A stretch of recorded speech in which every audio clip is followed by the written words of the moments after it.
इस वीडियो में मैं आप लोगों को बताने वाली हूँ कि सीक्वल के सिंटैक्स, बेसिक सिंटैक्स के बारे में। Hello everyone, welcome back to my series of SQL. कैसे हैं आप सभी? आई होप बहुत अच्छे होंगे। तो ये जो हमारा सीक्वल का सीरीज़ चल रहा है उसमें आप सभी का बहुत बहुत स्वागत है। तो आपने लास्ट वीडियोस देखी होंगी और अगर नहीं देखी तो प्लीज़ डू चेक। तो इस वीडियो में मैं आप लोगों को बताने वाली हूँ कि सीक्वल के सिंटैक्स, बेसिक सिंटैक्स के बारे में। तो अगर मैं आप लोगों को बता दूँ सबसे पहले कि कोई भी सीक्वल कमांड्स को चलाने के लिए उनके प्रॉपरली स्पेसिफिक सिंटैक्स यूज़ होते हैं। ठीक है, एक प्रॉपर प्रोसीजर यूज़ होता है जिसको सिंटैक्स कहते हैं।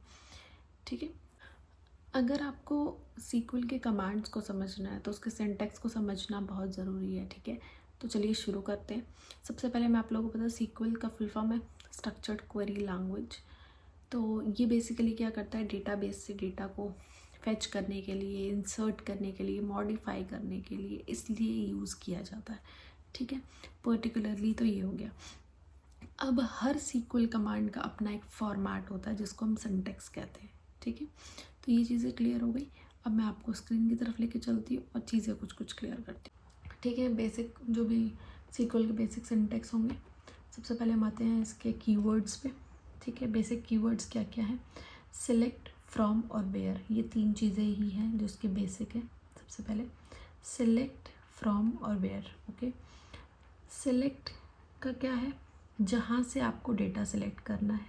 ठीक है, जो भी आप कॉलम्स हैं उसका नेम मेंशन करते हैं। ठीक है, तो वो होता है कि आपको बता दूँ, सिलेक्ट डेटा को फैच करने के लिए यूज़ होता है। फ्रॉम यूज़ होता है कि कहाँ से डेटा फैच होगा। वेयर यूज़ करते हैं उसमें कंडीशन अप्लाई करने के लिए। ठीक है, तो अगर आप नीचे एक सिंपल क्वेरी दिखाऊंगी मैं आपको जिसमें कि आपको तीनों ये बेसिक कीवर्ड्स यूज हुए। सिलेक्ट, उसके बाद कॉलम नेम है ये, नेम एंड एज। तो इसका क्या मतलब है? सिलेक्ट करना है कौन कौन से कॉलम्स को, नेम को और एज को। फ्रॉम यानी कौन से डेटाबेस से होगा, तो स्टूडेंट का ये टेबल है जिसमें से होगा। वेयर कंडीशन लगा दी मैंने जिसमें कि एज ग्रेटर देन 18 होगा। ठीक है, तो ये मेरा हो गया कि 2 मिनट, ये मैंने थोड़ा सा है। ठीक है, ये है मेरा कमांड कि सिलेक्ट यानी डेटा को फैच करने के लिए यूज़ कर रहे हैं। क्या क्या डेटा फैच होगा? नेम और एज फैच होगा। और कहाँ से फैच होगा? स्टूडेंट टेबल से। और वो फैच होगा जिसमें कि 18 से ज़्यादा वाले एज होंगे। ठीक है, तो इसमें मेरे को आउटपुट क्या आएगा? एक टेबल आएगा जिसमें नेम और एज होंगे और सिर्फ वही होंगे जिनके एज 18 से ज़्यादा होंगे। अब एक चीज़ मैं बताती हूँ, सिलेक्ट में मैंने कॉलम नेम मेंशन कर दिया कि नेम और एज। हो सकता है कि इसमें और भी कॉलम्स हों, तो अगर मुझे सारे कॉलम्स चाहिए तो मैं सिलेक्ट स्टार यूज़ करूँगी। स्टार मीन्स जितने भी कॉलम्स हैं उस पर्टिकुलर टेबल में, स्टूडेंट टेबल में, वो सारा यूज़ होगा। ठीक है, तो ये हो गया हमारा जो बेसिक कीवर्ड्स हैं।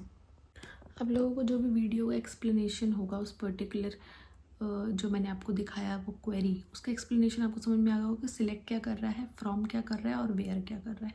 ठीक है, तो मैं आप लोगों को अब इस बेसिस पे जो आप लोगों ने देखा, मैं एक क्वेश्चन रेज करती हूँ कि लेट्स सपोज कि एक इमेजिन करिए कि एक टेबल है, एम्प्लॉय टेबल, जिसमें कि आपके पास आईडी है, नेम है और सैलरी है। ये तीन कॉलम्स हैं। ठीक है, तो अब मुझे उन एम्प्लॉयज़ के नेम चाहिए जिनकी सैलरी 50,000 से ज़्यादा है। तो इसकी क्वेरी क्या होगी? प्लीज़ कमेंट में लिखना आप लोग अगर आपको ये समझ में आया है तो।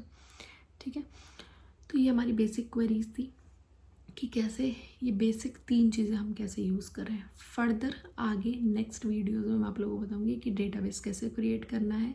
ठीक है, डेटाबेस कैसे कनेक्ट होगा, ये सब चीज़ें मैं आपको नेक्स्ट वीडियो में बताऊँगी। अगर आपको ये समझ आया हो और मेरी पुरानी वीडियोज़ अगर आप नहीं देखे हैं बेसिक से लेके तो आप देख सकते हैं। अगर आपको समझ में नहीं आया तो आप पुरानी वीडियोज़ को देखिए। और आज की वीडियो अगर समझ आई हो, पसंद आई हो तो please do like, share and subscribe to my channel और कमेंट कीजिएगा इसका आंसर ज़रूर जो मैंने क्वेश्चन किया। मिलते हैं नेक्स्ट वीडियो में, तब तक के लिए बाय बाय।